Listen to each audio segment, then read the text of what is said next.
নমস্কার সবাইকে, আমি পিকু। আমার আরও একটা নতুন ব্লগে আপনাদের সবাইকে স্বাগত জানাই।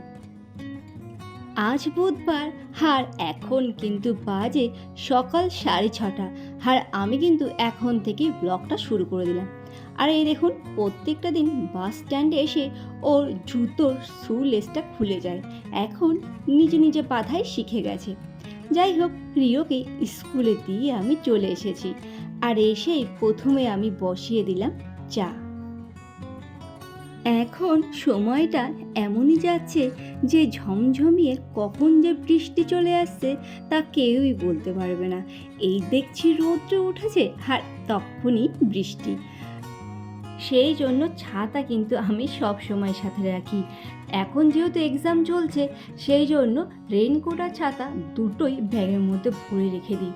রিওকে ঠান্ডা লাগতে দিলে হবে না, কারণ ওর এখন এক্সাম চলছে।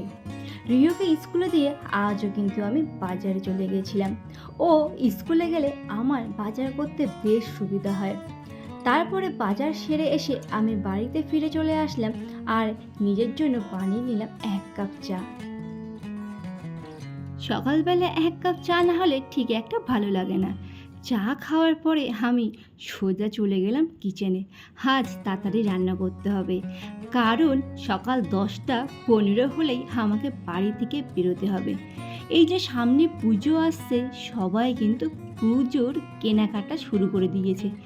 আমিও দিয়েছি টুকটাক, তবে সেইভাবে আমার পুজোর কেনাকাটা এখনও বাকি আছে।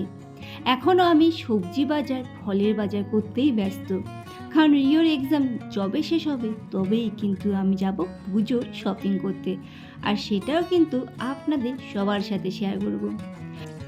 বাজারে গেলে ফল কিনবো না এমন কোনোদিনও হয়নি। ঠাকুরের আশীর্বাদে ফলটা 12 মাসই আমার ঘরে থাকে। তারপরে রিওকে স্কুল থেকে নিয়ে আমি চলে আসলাম। স্কুল থেকে বাড়ি ফিরে রিও একটু রেস্ট করছিল, আর তার মধ্যে আমি বাকি রান্নাগুলো সেরে নিলাম।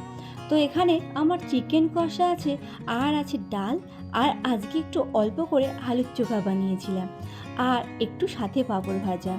তো দুপুরের মেনুতে আজকে এটাই আমাদের। তারপরে রিও খেয়ে দিয়ে চলে গেল ঘুমাতে, আমিও করলাম একটুখানি রেস্ট। আর বিকেলবেলা ঘুম থেকে উঠে একটু ফল কেটে দিলাম রিও আর আমার জন্য।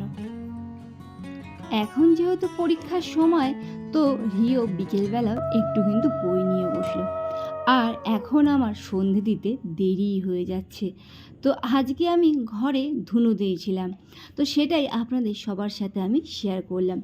আর ধুনো কিন্তু আমার দিতে বেশ ভালো লাগে, বেশ ঘরটা সুগন্ধে ভরে ওঠে।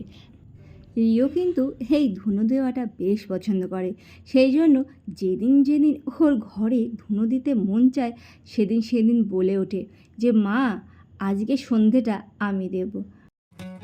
এখন যেহেতু সন্ধেবেলা হলে কিন্তু কিছু না খেলে ঠিক ভালো লাগে না, তো সেই জন্য আজকে আমি একটু আলু কুচি দিয়ে, পেঁয়াজ কুচি দিয়ে, আর বেসন দিয়ে, আর লঙ্কা কুচি দিয়ে বানিয়ে নিলাম আলুর পকোড়া।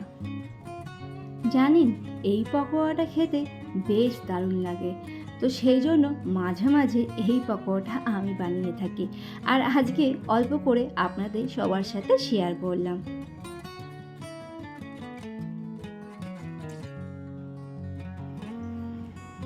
এই যে আমার কিন্তু পকোড়া একেবারে রেডি হয়ে গেছে।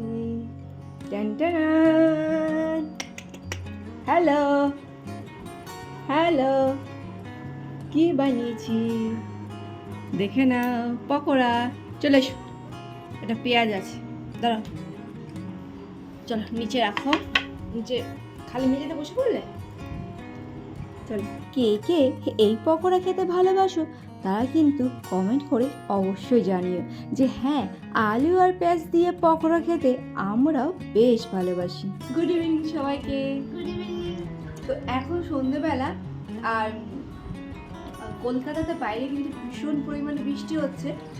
সেই জন্য বাইরে না গিয়ে বাড়িতেই কিন্তু বানিয়ে ফেলাম আলু দিয়ে একটা পকোড়া। আলু, বেসন, পেঁয়াজ কুচি সব কিছু দিয়ে গরম গরম একটা পকোড়া বানিয়ে নিয়েছি। চলো, ঝাল আছে দেখে খেও। হ্যাঁ, কেমন লাগে তোমার পকোড়াটা? হুম, ভালো।